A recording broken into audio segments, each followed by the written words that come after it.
Hi, everyone. We've got Miranda back. This is the third episode we're recording, and she is a registered dietitian. And what I want to do, Miranda, is you have had your registered dietitian as a second career. Mm-hmm. And so why did you get into this? What was your journey that led you into becoming, because you were in marketing before. Yeah.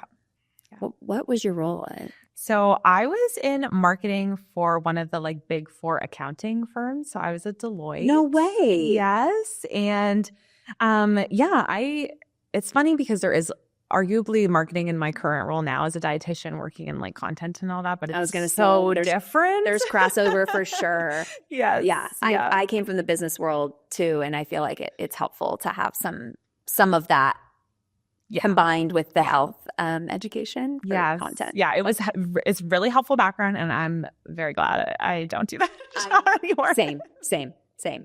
It's fun to be an entrepreneur too. Yeah, and stressful.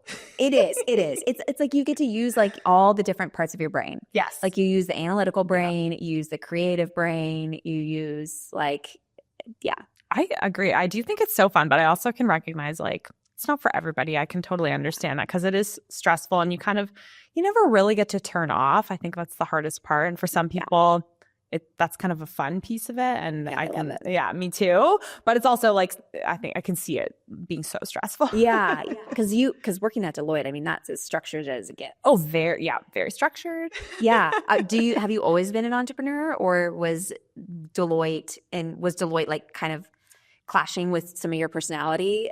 Or do you feel like you can do both? I don't know, because it's funny, not in my personal life, but in work, I'm very organized and structured, and I did well in it. Mm-hmm. But I don't know. I became an accidental entrepreneur because I started, basically what happened is when I went back to school to become a dietitian, I started an Instagram account that kind of took off. And so that opened this opportunity for me to work for myself, which wasn't the reason why I went back to school. And it just kind of happened. And then by the time I graduated and got my RD credential, I had that as an option and just kind of leaned into it. Yeah. Which has been very interesting. Just that worked out. What did you do in your Instagram that made you take off? I always love hearing these stories. And what year would that have been? Oh my gosh. Man, in Canada, it's to become an RD. In the US, I believe you can go back, and if you have a previous degree, it's a bit of a shortcut. I had to go back for a full another undergrad. What? And a master's. It was crazy. So that's 8 more. How many? It was a 6-year journey. So I got it a little bit condensed, my undergrad, because I had basically some extracurricular credits to put towards it. But the foundation of the program, I had to do it all. So yeah, it was a 6-year journey. It was crazy. Wow, that is wild. Yes. And then do you remember what type of content you were doing that made your Instagram take off? My content was so different then because it was a lot more nutrition focused, and now I'm doing a bit more on the recipe side of things, and I don't really remember. And my account has never been one to get one big break and I exploded. It's been a slow grind, I felt, over the years. So yeah, there was nothing in particular. It just kind of climbed over time, and I feel really lucky though. Yeah. Do you follow Olivia Adrians? Mm-hmm, yes. She came on the podcast and we talked about this, and she had she lives in Austin. You guys have really similar content. I feel like I should connect you two while you're in town. But she was saying how she had very small account, and then she had 3 videos go viral at the same time, and that's what blew her up. And now she's over 1 million followers. It's a dream. I know. And I'm you hear about those stories happening, and then it's more your experience and my experience as well. It's just a slow burn. And it's just a slow burn. Yeah, I'm still open to exploding that. And that's why yeah, exactly. I'm still waiting for that one big break. But that's why I think Olivia is a little bit of a different story, because her content is not salacious at all. But we were talking about how your content, and I try to have my content be this way too. It's it's not clickbaity. It's just and it's not sexy information, you know? And a lot of times that doesn't go viral. Yeah, exactly. So it's just the slow burn is what we have to be okay with. Yeah, exactly. So you became an RD. Do you have a personal story as to what got you into nutrition? Yeah. So it's funny because my story was kind of twofold, a bit of weight loss stuff and a bit of digestive stuff that I didn't fully understand at the time. And I can understand more now as a dietitian reflecting back on what was actually going on. So I'll kind of give the short story. So as a kid, I was like a little chubby, I'll say, like a little bit bigger, very inactive, taller than other kids, all that stuff. And I think that kind of set me up with foundation of like body insecurity and thinking about food a lot and kind of always having weight loss and like my body on my mind. So that's like where everything kind of started for me. But to be honest, like it didn't, reflecting back on it, it was like a challenging part of my life, but I don't view it as it didn't feel like it overtook my life, but it kind of just set me up in that way where it was something that I thought about. It wired your brain in a certain way. Yeah, wired my brain in a certain way. And so, moving forward, like past those years, into university, I was still like, again, I think it was when at the time, how I felt was like, oh, I'm like the fat kid. That's how I felt. When I reflect back, I don't know if that was the reality of it. Perhaps I was a bit bigger than other people, but I was also just inactive, maybe just a little bit softer. But to me, that was like a core defining piece of who I was, and it drove my behaviors around food. But it's funny reflecting back, just to see it more objective, I'm like, it really wasn't that bad. Yeah, in the moment, it's not always as it's not always a real picture of what's happening. Right. Yeah. So, certainly I had improvement to do with my physical activity, and maybe even some weight loss was appropriate, but I think it was a bigger problem in my head than it was in reality, I think, at the time. So I went to university, and again, kind of over the years, always dabbling with weight loss a little bit. Nothing really stuck. I didn't really have tons of education. I was quite inactive. And then basically in university, I signed up for Weight Watchers and I lost a bunch of weight very quickly. And it's interesting because it kind of set me up for these two different journeys. So on the one hand, Weight Watchers, at least at the time, was quite a restrictive diet. They were set up with like a point system. So I don't actually know how many calories I was eating at the time, but just given the rate of my weight loss, I'm going to guess it was very low. So I kind of like lost all this weight. It really changed my mindset about food to be much, much more restrictive. And then at the same time, I started not knowing these were connected at the time, but I started developing all these unknown digestive symptoms where my digestion basically came to a halt. And I went to doctors and specialists and no one could tell me what was going on. And I was basically diagnosed with irritable bowel syndrome and told to go on a low FODMAP diet, which again is quite restrictive. It's a therapeutic diet for IBS, not meant to be long-term, but for some reason I didn't know that. And I kind of took it on a bit longer term. And so I was coming off of Weight Watchers I was no longer following the Weight Watchers protocol, but I was still eating quite low calorie. And then I was also eating in this low FODMAP way, which is also very restrictive in its own way. By the way, it wasn't helping my digestion. And so that's kind of like what set me up to want to go back to school to become an RD. I thought, look at me, I lost weight, and I have this unique experience with like these digestive troubles and IBS and the low FODMAP diet that I can share with other people. So that's what I was thinking I would kind of go into when I went back to school. I was thinking I'd either become like a digestive health RD or maybe like weight loss down the road. I wasn't really thinking of that, but then I don't want to say like recovered from those things, but I gained more knowledge on those things, and your eyes were opened. My eyes were open to different things over time, and it kind of shifted my focus. So yeah. So you had when you got to school, you hadn't figured out your digestive stuff yet, or you hadn't resolved that yet. No, and this was like it's like messy to think back on because it all kind of goes hand in hand, and again in a way that I didn't realize at the time. So what eventually happened to me with my digestive stuff is I went on this low FODMAP diet. I was like eliminating foods left and right in the hopes that they were basically, the low FODMAP diet reduces certain carbohydrates in your diet that can cause some people some distress. That's basically what it's doing. So I was on like a gluten-free diet at the time, but also limiting various other fruits, vegetables, all this stuff. but it wasn't helping me. And that's why I kept pursuing other avenues. Reflecting back on this, thank God it wasn't helping me, because I can't imagine still having to eat that way. It was really so restrictive. So eventually what happened is I found a dietitian actually who helped me kind of realize I had something called SIBO, which is like small intestinal bacterial overgrowth.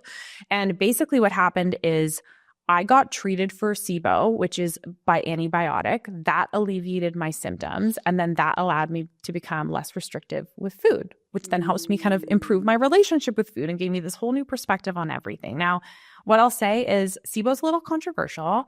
I believe in it because the antibiotic treatment immediately helped all of my symptoms. So I do think there's validity to it, although it is a little bit controversial. But I think what's mostly misunderstood about SIBO is that it's usually the symptom of something else. And I think for me, reflecting back, being, dietitian, thinking back on my own journey, I think it was my under eating that drove it. I think it was the way we always think about digestion and like, make sure you're eating your fiber, make sure you're eating fruits and vegetables, but you also need adequate fuel to have proper digestive function. You need enough calories for your body to want to put energy towards your digestive function, and you need enough volume of food to move things through.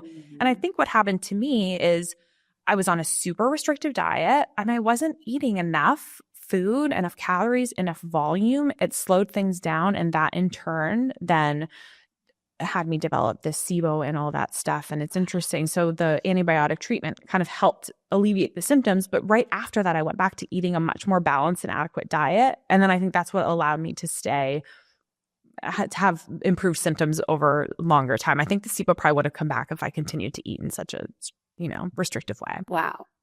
So the Weight Watchers thing and the eating so restrictive, was that mindset hard to escape from?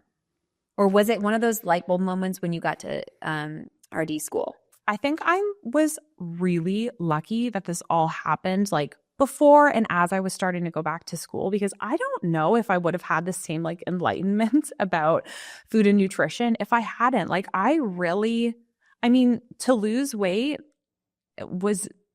it improved my life. And what I mean by that is that like I felt better about my body. People treated me nicer. Like I felt more confident, all this stuff, right? So I think if I hadn't gone back to school and realized that, a more balanced approach was probably better and more sustainable on a variety of fronts, I think I perhaps would have stayed in that restrictive mindset, because unfortunately it was benefiting me to live that way. Even though I had these debilitating digestive symptoms, ultimately it felt worth it to me at the time, Mm-hmm. I think a lot of people can relate to your story and restricting so much.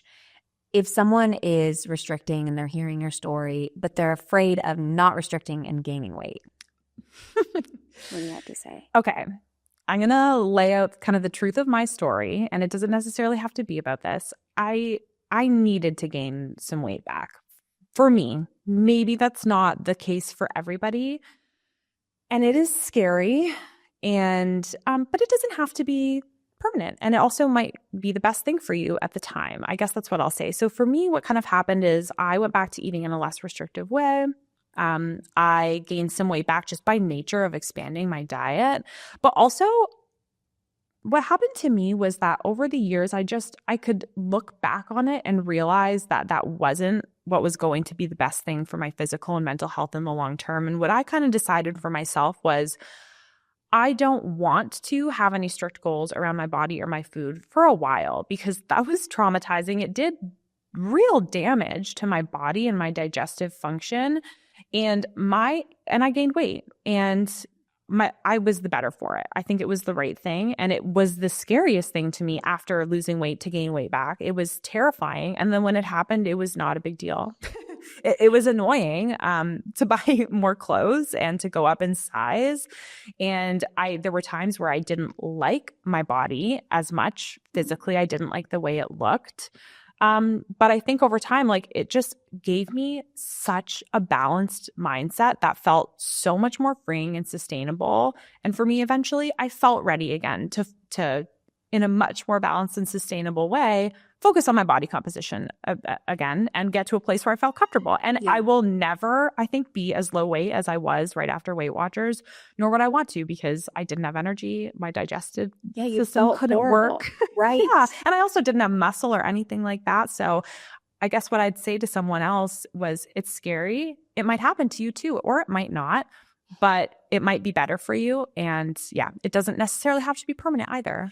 That's, I think, the biggest thing that I've been through, because, you know, our bodies just, they change. Yep. And things happen in our life, circumstances happen, and our weight may change and fluctuate. Having a baby is an example of that. And so for me, like when I gained like a little bit of weight postpartum, like not a ton, but my body composition did change a little bit postpartum. And for me, it was just like, I don't see this as permanent, and therefore, like, I just am not worried about it. Like, it's just, and that is a lot for me to like get to that point where I'm just like, I just don't care. I'm still gonna wear my like 2-piece like little exercise sets, and you know, even though my body doesn't look like it did before I had a baby. But so now, where are you kind of at with your wellness goals? Are you say you're never going to go back to eating that restrictive. So do you have wellness goals now, or where have you landed? Yeah. Well, let me just say, I wanted to say something because you were talking about your kind of postpartum journey a little bit and gaining weight, not caring as much. I think that was, gaining weight and kind of being forced into that like more balanced diet for a while and gaining weight was one of the best things to ever happen to me, because it forced me to just care less.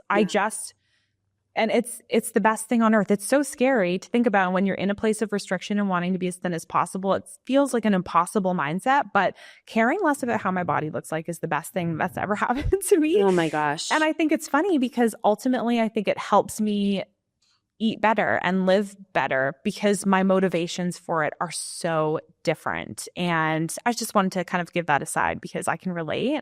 And it's also thinking about pregnancy maybe one day. I also think now like, well, I've been through that before. I've been through the weight gain. It's not that bad. Yeah. I could do that again. It's not so stressful. It doesn't have to be stressful, and it doesn't mean that it's permanent. Yeah. And when I went through my kind of changing the way I was exercising, I kind of have a similar story to you, but with exercise and under eating as well. And when I changed all of that and I started eating more and exercising less, I did gain a little bit of weight, but my chronic pain that I was struggling with so bad was gone.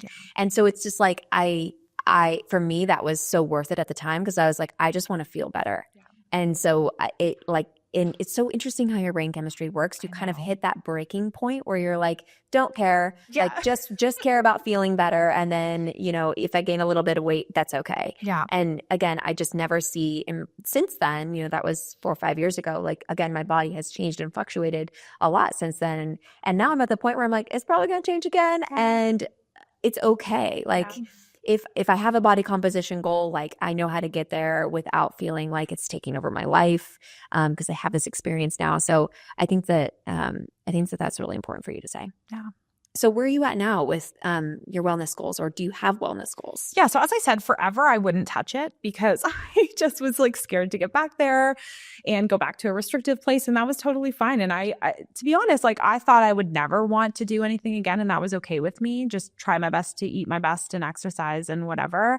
But over time, I felt like more ready to pursue more structured things, which has been fun too. So right now for me, building muscles, my current journey, which is so I love to hear that. fun. And maybe I'll get into kind of my journey with Evlo because it was a bit of a journey for me. But right now my focus is, I will say in all honesty, body recomposition is my journey, but with more of a focus on muscle building. So I currently don't have an interest in being in any type of calorie deficit. And I don't really have an interest in being super structured with it. But I want to see some muscle gain. And if a little bit of fat loss happened from that, I think that would be great too. I don't care as much about that piece of it. So for me, just to be honest with people, because I talk a lot about it's okay to borrow from different approaches, but I think we don't necessarily hear people talk about that. Yeah. That's what I'm doing. So for me, what that looks like is I'm going to take a couple weeks, and I'm currently in this, to try to track my calories, but with a focus on protein. I find protein really unintuitive. It's not at all intuitive for me to eat enough to support muscle growth and to support my hunger levels when I'm intentionally trying to build muscle. So I'm trying to take a couple weeks to see what it feels like to eat more protein, need enough protein to build muscle. And then I don't plan on using that as a tool long term, but I just want to kind of gauge where I'm at and how that feels and then ease off of it and then see what happens to my body from there when I'm eating a bit more instinctively without the help of that tool. I think that's really important for you to highlight where you're at, because a lot of people see registered dietitians and they're like, they have it all figured out. Their nutrition is perfect. And you're like, no, I still have to go back to the basics and track sometimes because I'm not sure where I'm at right now. So I think that will be really freeing for people to hear. Yeah. And it's funny too, because one thing that's shown consistently is in research is regardless of education, we do a bad job of estimating our intake, and not necessarily through the lens of overeating. It can just be like the macronutrients on our plate, thinking we're getting enough protein and not quite. So I think, if that feels like a tool that could be helpful for you, it can be, which is great. Right. Yeah. I love it. What about exercise? Where you mentioned that you in your past were not active. How has that evolved for you over time? Yeah, I can't emphasize this enough. I was like the most sedentary child on earth. Like my poor parents, like they'd put me in soccer, whatever, I'd sit. Oh, you're just like, I hate this. I'd sit on the field, like pick flowers. It was bad. I don't know what it was. Like I just I did not have the natural instinct to want to move my body at all. So over time, it's changed for me. Right around when I was like dabbling with Weight Watchers and the digestive stuff and all that, I started trying to get into exercise too. And for me, actually, it started with just yoga. That's how I started too. Isn't that funny? Yeah. It was a beautiful ease in because it's got that balance of like, there is some strength and discipline required for yoga, but it's also gentle in a lot of ways and it can help you feel so good. So it doesn't feel so intense, especially if you're getting started. It doesn't feel so intense. So that's where it kind of started for me. And then over the years, consistency with exercise has always been hard for me. I think because for like the first 20 years of my life, I didn't touch it. And, I didn't have that as a habit and I didn't have the muscle memory, which sounds so silly, but I just don't think I did. So consistency has always been a struggle for me. So over the years for me, I've always just allowed myself to do whatever exercise feels like I can be consistent with at the time. And so for a long time, it was yoga and then bar classes and then Peloton for a couple of years. And that was great. Yeah. And I think, again, allowing myself to just go slow with everything has allowed me to get to a point now where I feel like I can be more structured with a goal in mind with exercise. But it took me like literally a decade to get here. To just wire like exercise is a part of my life. Yes. Yeah. And should I have gone faster? Maybe. Maybe. Well, but I mean, come on. Hindsight's 2020 and it's exercise. And I think I was just on somebody else's podcast and she is like this athlete and like super strong, lots of beautiful muscle. And she's like, help our listeners understand, someone that doesn't like exercise. And like, she's like, you and I can't understand that because like we love it. And I was like, I actually don't love exercise. Yeah. Like everyone thinks that maybe I do. And I've gotten to, and that's part of the reason why I'm so passionate about Evlo is I feel like it's such a lower barrier to entry to start a class because it doesn't feel like it's going to be so intense. But I definitely forced myself to do intense exercise. And if I'm going to do like any sort of interval training, I have to force myself to do it. So I don't think that there are some people like you and I that maybe it doesn't feel like this natural inclination. And of course, the more you do it, the more you want to do it. Yeah. So it does take like, you kind of have to push like, not force yourself, but kind of force yourself to do it in the beginning. There's like this whole term online, and this is more maybe in the intuitive eating space of like, your movement should be joyful. And it's just something I've never related to because I just think, I don't want to force myself to do terrible things that are bad for my body and that I absolutely loathe. But like, I will never find that much joy out of exercise, I don't think. And not everything needs to be joyous in our life, but I can find other positive mental health benefits from it. And also it's important for our bodies regardless. And to me, it's more like find the thing you hate the least. Yeah, totally. Totally. Yeah. So how did you find Evlo? Because I think we discovered each other maybe before. I can't remember if you had already been doing Evlo when I found you. I was trying to remember. I heard you on a podcast and I can't remember whose podcast I heard you on, but it was years ago. Yeah. And I didn't even start Evlo right after I heard you. I think I just started following you and then got more exposed to the program. But that's how I found you and how I found Evlo. Yeah.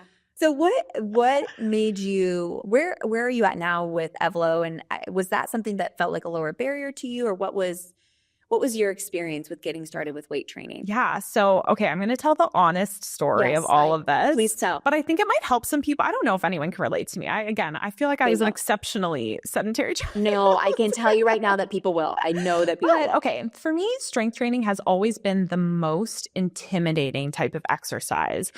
And also, it's always been the type of exercise that I've had the most difficulty recovering from. So when I finally enrolled in Evlo, it was very difficult for me.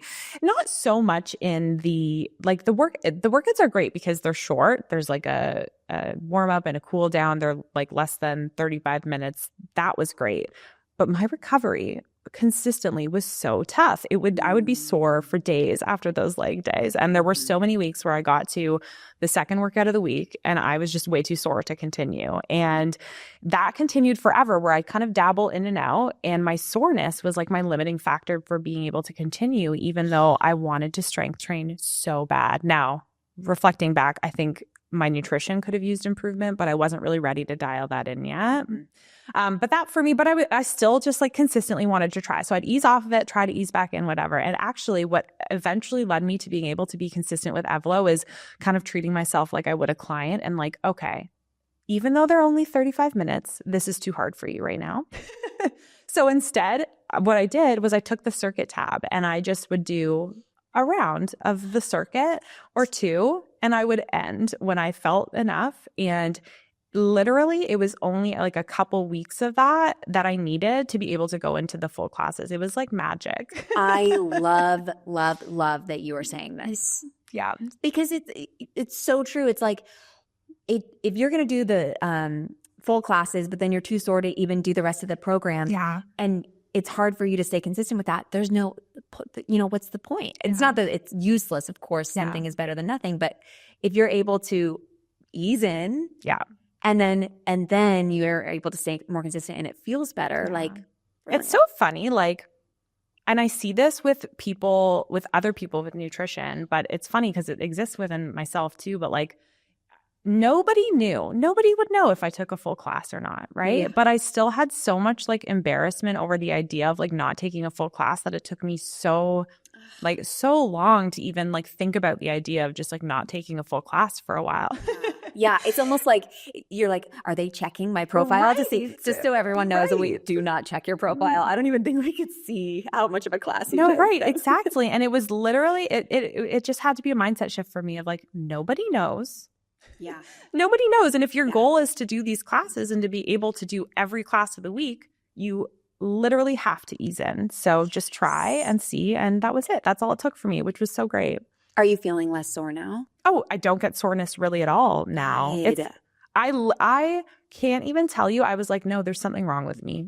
There's something wrong with me. I'm just like someone who gets really so sore and I'll never be able to do it. And that was not the case. You were just pushing too hard too soon. Especially if you don't have a background of a lot of strength training, to explain kind of the mechanism of this. You have to wire neural pathways to certain movements before you can start loading them. So a lot of times why people get sore in the beginning is because they haven't had those strong neural pathways established yet. And so even though one dosage of strength training might feel completely like fine for somebody else, for somebody that's newer to it, they might have a harder time recovering because of those neural pathways aren't formed yet. It's so interesting. It is really interesting. But I think that a lot of people can relate to that because not everyone was an athlete that lifted in high school and college and beyond. And I didn't. I was like a cheerleader, and I gravitated more towards like yoga and Pilates for that reason. So lifting weights doesn't feel as even today, like it's gotten way better, but even today it doesn't feel as natural as like a yoga or Pilates class would to my body. So it's all about the neural pathways in the history and the conditioning. And I love that you're like, you talk about that with your clients with nutrition as well, like your history, your background with dieting. How is that going to lay the foundation for where you're at today? So and it's funny too, because like one of the great things about Evlo is that I mean, you guys are doctors of physical therapy, and like you're picking very specific movements to load these muscles, and you're instructing us to go near failure, which is amazing. But it also meant like my first dabble with strength training was like, an effective dabble, and it was probably going to leave me sore, leaving me confused. Yes. Your body is like, oh my gosh, this is a lot of stimulus. Yeah. So but I really was excited to share that because I was like, if that helps one other person ease in, because I really just thought I thought it was going to be like that forever, and it wasn't. So cue the hundreds of messages that we're about to get from our members being like, I relate to this so much. Thank you for saying oh my gosh, I hope so. Yeah. And if not, just like, you can make fun of me. Just between us. That's not going to happen either. Well, this is awesome. I think it's really inspiring to hear this story. Anything about your story that you feel like it was left unsaid that would help the listener? No, I don't think so, but I really want to emphasize total, change of subject here, but I really want to emphasize if you're having digestive troubles and you've gone to the doctor and your testing's coming back normal, consider your fueling and consider if you're getting enough, because it's funny because I remember Googling at the time, fast weight loss, digestive troubles, and nothing was coming up, but I'd like thought about it for a moment, and I remember Googling it, but I didn't really feel any validation, so I kind of moved on from that at the time. But reflecting back and knowing now what we know, it certainly is a factor if you're under fueling and digestive troubles. So to consider it, even though it's kind of scary to consider. Yes, absolutely. Well, getting your health, your digestive system is a big part of your overall health. Yes. It's an output, right? So that we can that we can measure. Yeah. And if your digestive system isn't working properly, it's probably an input that you're giving your body that can be adjusted. So I think that's brilliant. Yeah. Okay, Miranda, tell us, I know this is the third time doing this. This is the third episode we're recording, but just in case this is the first one someone's listening to, tell us where they can find you. Yeah. So my handle on Instagram and TikTok is real.life.nutritionist. And I've got a website with lots of easy recipes, reallifenutritionist.com. And feel free to message me. My email's in there too. Awesome. Thank you, Miranda. Thank you so much. Thank you, listeners. We will see you all next week. Same time, same place. Bye for now.